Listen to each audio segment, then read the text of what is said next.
नमस्कार सहर सेवा समितिर ए संस्करण को मु मीनाक्षी आपण मानक स्वागत जनाऊँगी। तेबे आसंतु वर्तमान आपण मानक सम्मुखरे उपस्थापना करुछु एभली एक विशेष प्रसंग जहाँकि सहर रे रहुतबा लोकंक समेत सहर को आसुथबा लोकंक पई विशेष जरूरी होई पड़ी थाए। अनेकंक मतरे एहाकू ए होम अवे फ्रॉम होम बोली अभिहित करा जाय थाए। आमे उपस्थापन करुछु पर्यटन और होटेल शिल्प व्यवसायर वर्तमान परिस्थिति। कोरोना प्रभाव रे सारा भारत रे होटेल शिल्प विशेष प्रभावित। आम राज्य बा एथिरु बाद जीव किपरि। शिल्प नगरी राउरकेला रे प्राय शताधिक होटेल और रेस्टोरेंट रही।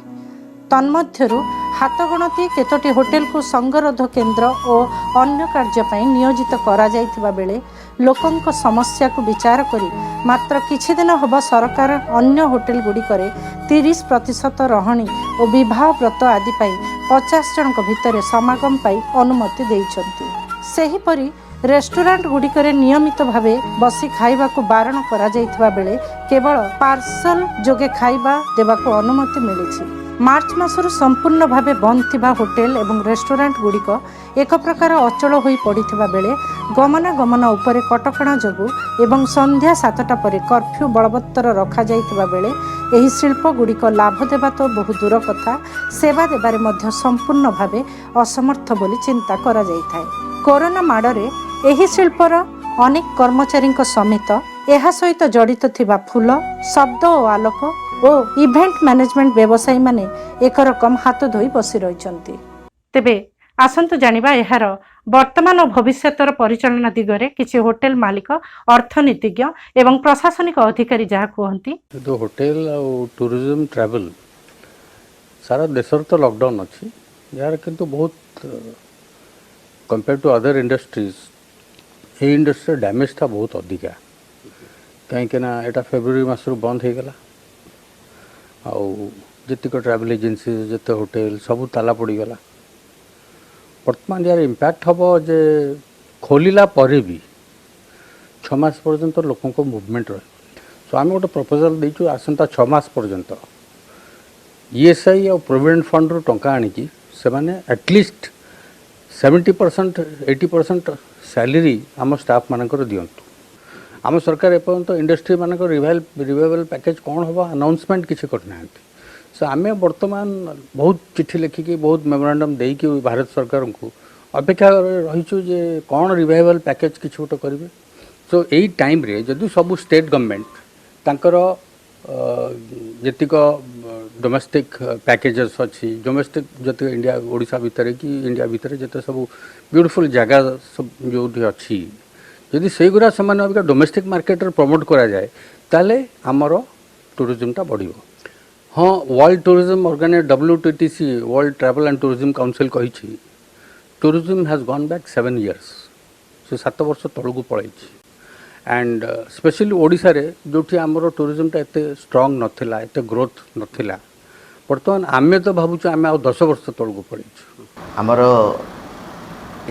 कोरोना पैंडेमिक कोविड-19 जो समस्त प्रकार शिल्प संस्था एवं असुविधा चली दुर्दिन चली क्षेत्र में आमर सरकार तरफ होटेल उन्नति कल्पे से माने रजिस्ट्रेशन करेंगे आमर होटेल क्लाउड रे रजिस्ट्रेशन कले से माने या द्वारा आमर गोटे नेशनल लेवल रे डाटाबेस हम जो थी कि आम होटेल रे केते आकोमोडेशन अच्छी कौन फैसिलिटीज अच्छी एगुड़ाक लिस्ट एवं रेकर्ड आमर सरकार पाखे रही जनसाधारण अवगति निमंते उद्दिष्ट हो। ये बर्तमान समस्त होटेल मालिक मानू एवं तांकर मैनेजर मानू अनुरोध करा जाउछि जे से माने त्वरान्वित भावे वेबसाइट की जाई से मानकर होटेल रजिस्ट्रेशन करेंगे एवं यही होटेल रजिस्ट्रेशन करने पर मध्य जदि से मानकर कौनसी असुविधा रोचे ताहले आम सहित जोगाजोग करें। जदि से मानकर भविष्य में कौन सी होटेल आकोमोडेशन एवं 9 अच्छी पर धरतु 10 है कौन सी चेंजेस होची भाया ताहले मध्य से साइट रे ताको अपडेट करें पारिबे। लगभग महीना भर हो गया और हम लोग होटल वाले वेट एंड वॉच पॉलिसी में ही चल रहे हैं। हमारी आर्थिक स्थिति इस तरीके की हो गई है कि हमें अब तकलीफ़ होने लगी है। एक आम शहरी और एक आम होटल वाले के हिसाब से हमें कुछ भी दिखाई नहीं दे रहा है। सब एवरीथिंग इज़ वेग, अंधेरा अंधेरा दिखाई दे रहा है। आने वाले 6 महीने में भी कुछ नहीं समझ में आ रहा है कि हमारा बिज़नेस पटरी पे आएगा। 1-2 कस्टमर आ रहे हैं, हमारा खुद का खर्चा नहीं निकल रहा, हमारे स्टाफ का खर्चा नहीं निकल रहा है, हमारे जो बेसिक खर्चे हैं, डायरेक्ट एक्सपेंसेस हैं, इलेक्ट्रिसिटी के हैं, पीएफ के हैं, वो हम नहीं मैनेज कर पा रहे हैं। हम सरकार से सिंपल वे में कम्युनिकेशन ये करना चाहते हैं कि sir this is the ground reality, और हम माइक्रो में आते हैं या स्मॉल में आते हैं या मीडियम में आते हैं, एमएसएमई में कहाँ आते हैं, जहाँ भी आते हैं, लेकिन आज तक हम लोगों को तो कोई बेनिफिट हमने ना लिया है ना मिला है। और ये 1 महीना तो हमने बिता लिया है और आने वाला जो ये 6 महीने हैं ये हम नहीं बिता पाएंगे। जो हम लोग का प्रॉब्लम है ना, उसको स्टेट गवर्नमेंट कंसीडर कर रही है, ना सेंट्रल गवर्नमेंट कंसीडर कर रही है। तो हम ये चाहते हैं कि हमारी बात को रखा जाए और उसको सुना जाए। गवर्नमेंट जो पैकेज का ऐलान किया सेंट्रल गवर्नमेंट, उसमें हम लोग के लिए 20 लाख करोड़ में कोई भी हम लोग के लिए उसमें कोई प्रोविज़न नहीं था। अभी जब हमारा लॉकडाउन खुलने के बाद में हम लोग अभी सर्वाइव करने के लिए ही सोच रहे हैं कि हमारा ये होटल इंडस्ट्री कैसे सर्वाइव करेगा। हमारा तो इनकम नहीं है, लेकिन खर्च हम लोग का कंटिन्यू है। जो पहले था वाजिबी है। हम एज इट इज़ जो गवर्नमेंट लाइबिलिटीज़ है वो पेमेंट कर रहे हैं, इलेक्ट्रिसिटी बिल पेमेंट कर रहे हैं, स्टाफ सैलरी पेमेंट कर रहे हैं, हमारा टोटल मेंटेनेंस का काम चल रहा है, लेकिन इनकम का कोई हम लोग का सोर्स नहीं है। और गवर्नमेंट का तरफ से भी हम लोग का तरफ पूरा उदासीनता है। कोई गवर्नमेंट का हम लोग को रिलीफ, कोई पैकेज, कोई किसी तरह का एड हम लोग को नहीं मिल रहा है। सबसे पहले हम लोग चाहते हैं कि हम लोग को कुछ ऐसा बेनिफिट दिया जाए कि हम लोग अगला 6 महीना किसी तरह सर्वाइव करें। 6 महीना के बाद हमारा ये इंडस्ट्री कुछ चलने का हम लोग का संभावना है। उससे पहले जो हम कैसे सर्वाइव करेंगे ये हम लोग का सबसे मोस्टली चिंता है। ये जो हम लोग का सैलरी है, होटल इंडस्ट्री में जो लोग सफ़रर हैं उनको एक लोन मिल जाए, जो वो लोन को वो बिना इंटरेस्ट के बाद में वो पैसा को चुका सकें। तो इस तरह का कुछ गवर्नमेंट स्कीम लाए जिस स्कीम से हम हमारा सर्वाइव होने का चांस हो। और कुछ इसके बाद नेक्स्ट फेस आता है कि हम रिवाइव कैसे करेंगे। तो रिवाइव करने के लिए हमारा ईस्टर्न जोन में इंडिया में कोई ऐसा गवर्नमेंट का स्कीम नहीं है। जो ख़ासतौर पे हमारा जो टूरिज़्म इंडस्ट्री है वो बहुत अच्छा यहाँ पर वेल स्ट्रक्चर नहीं है। तो ये इसके लिए डेवलप करने के लिए सरकार को एक बार इस पर विचार करना चाहिए। और जो छोटे होटल हैं उनके लिए लोन का स्कीम निकाला जाए, इंटरेस्ट फ्री लोन हो। वो अगर अपना सर्वाइव होने के लिए इंटरेस्ट फ्री लोन लेना चाहते हैं तो वो लोन लें। तो इस तरह का एक डायरेक्ट फायदा के लिए कुछ हम लोग के लिए विचार करना चाहिए। होटेल एपरी एक शिल्प कि पर्यटन एपरी शिल्प जोटा कि आम पेरिसेबल गुड्स कहू, थरे चलीगला पर से द्वितीय थर हुए। मोर जब 100 बेड विशिष्ट गोटे होटेल अच्छी तो आज जब राति जब कहीं आसुना दिन कहीं आसुना काली से भरण हो पारनि हुए तो कि आज गोटे टीवी किणवार अच्छी हुए तो आज न किणले भी 2 मास पर किपारि। तेणु जेहेतु यहाँ पेरिसेबल गुड्स जार भरण पोषण हबार नहीं तो ये शिल्प विशेष रिहाती आशा करे। यही क्षेत्र में जो सरकार जो आर्थिक आरबीआई कहतु कि सरकार कहतु जहाँ फिजिकल स्टिमुलस दिंतु कि मॉनेटरी सपोर्ट करंतु सेटा को से माने लोन टाको रिस्ट्रक्चरिंग करंतु, कम सुध हार रे तांको ऋण जोगाई दिया जाऊ एवं पेनल्टी तांको वेव करा जाऊ एवं किछि इक्विटी इन्फ्यूजन करा जाऊ। डायरेक्ट केवल ऋण देले हेबनी एवं बॉन्ड मार्केट को भी टिके वाइब्रेंट करिवार आवश्यकता अछि। एवं तांकर जो कर्मचारी माने जो कर्म हराइछन्ती तांको किछि दरमा मध्ये तांको देवार व्यवस्था करा जिवा कथा। अमेरिका जर्मन विभिन्न कंट्री रे से सब हेई सारिछि। आउ किछि टिकस रिहाती होय तो दिया जाय पारे तांको। तो एई सब केते गुडा को जदि आमे पदक्षेप होय तो नेबु ताले होय तो तांकर किछिटा आर्थिक स्थिति हो कि ताकर जो परिस्थिति रे जो बाधा उपचिछि हुए तो किछि मात्रा रे संभवपर हेई पारे। टूरिज्म डिपार्टमेंट होटल इंडस्ट्री बा होटल एंड रेस्टोरेंट बर्तमान सुप्त अवस्था में चली जाइछि। जेहेतु सरकार टोटल लॉकडाउन करथला, बर्तमान अनलॉक 1 रे किछिटा कोहल कराइछि। सेथुरु 30% नहीं कि सरकार कहूँ होटल चलांतु, होटल रूम दिंतु।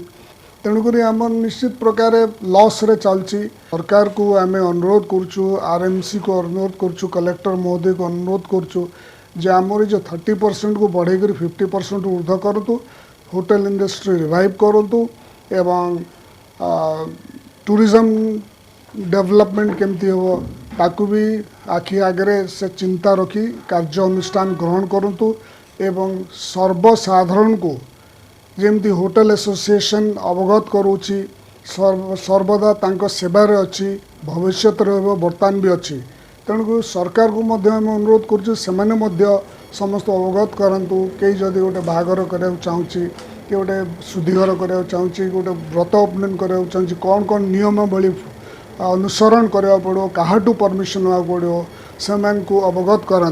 जो भी हमारा गवर्नमेंट का रूल्स है उस रूल्स को हम अपना करके चलेंगे। शादी विवाह में भी जो बताया गया उसके हिसाब से हम लोगों को चलना है। और होटल में आपके लिए जो पहले सुविधा थी वो सुविधा आज भी उपलब्ध कराई जा रही है। आप सभी से निवेदन है कि आप होटल में आके रह सकते हैं। सैनिटाइज करके रूम दिया जा रहा है, पूरा सेफ्टी के साथ आपको होटल में रखा जा रहा है। ऐसी कोई बात नहीं है जिससे कि आपको कोई तकलीफ़ होगी। पहले जैसे आपको सुविधा दिया गया था आज भी हम वो सुविधा आपको देने के लिए कोशिश करेंगे, ज़्यादा से ज़्यादा कोशिश करेंगे। तो आप सभी ग्राहकों से मेरा निवेदन है जो भी जहाँ शहर में जा कर के और होटल में रहना चाहते हैं वहाँ रह सकते हैं। एभली परिस्थिति रे ए शिल्प व्यवसायर क्षति को किभली भरणा करा जाई पारिबो ताहा प्रति जदि सरकार जत्नवान न हुअंती तेबे एहार भविष्यत उपरे एक विराट प्रश्नवाची बोली अनेके मत दियंती। प्रिय दर्शक बंधु, जो उद्देश्य नहीं कि आम ये एपिसोड को आरंभ करथिलु आमको बहुत संख्यार एप्रिसिएसन मिलूँ। जी एपिसोड आपन देखी आछंती आपन आमको उत्साहित करिसंती। व्यूअर्स का रेस्पॉन्स बहुत पॉजिटिव अच्छी सेटा आमको बहुत एनकरेज करुच्ची। मु सुनील कयाल शहर सेवा समितिर वर्किंग प्रेसिडेंट हिसाब से मु आपन को पर्सनली गोटे रिक्वेस्ट करुच्ची जे आपण माने बहुत संख्यार एटा को देखंतु, खाली देखंतु नहीं आपन देखिकरी आपनकर प्रतिक्रिया आमको शेयर करंतु। एई भितरे आमे गोटे जो नहीं कि आसिलु एटा जे डिस्टेंसिंग रे गोटे आपण माने के संगे केमती आमे जोगाजोग करिवु, केमती आपण माने के संगे इंटरेक्ट करिवु, केमती आपण माने को आम शहर विषय रे आपण को अवगत करइबु। विभिन्न आमर सब टॉपिक रही किछि वीक भितरे आपण आउ किछि किछि नुआ नुआ सब देखिबे। एमिति आपण देखिथांतु सबुले ताकू लाइक मारंतु। लाइक मारले आमे आउरी उत्साहित हबु, आमे आउरी आपण को बढ़िया करी सब जिनस देखि पारिबु। आउ केवल देखंतुनी आमको आपण सजेशन भी दियंतु जे हाउ टू इम्प्रूव मोर, कहीं आपणकर प्रतिक्रिया रे आमर इम्प्रूवमेंट हम। से मोर गोटे विनिम्र आपण को निवेदन आपण माने देखंतु, आमको उत्साहित करंतु, आमको प्रोत्साहित करंतु, आमको सजेशन दियंतु जो थे कि आपन को आमे भल करी आउरी आमर एपिसोड माध्यम रे आपन को भल भल टॉपिक रे आपन को सब जिनस समाज रे जहाँ अच्छी अवगत करेंगे। धन्यवाद।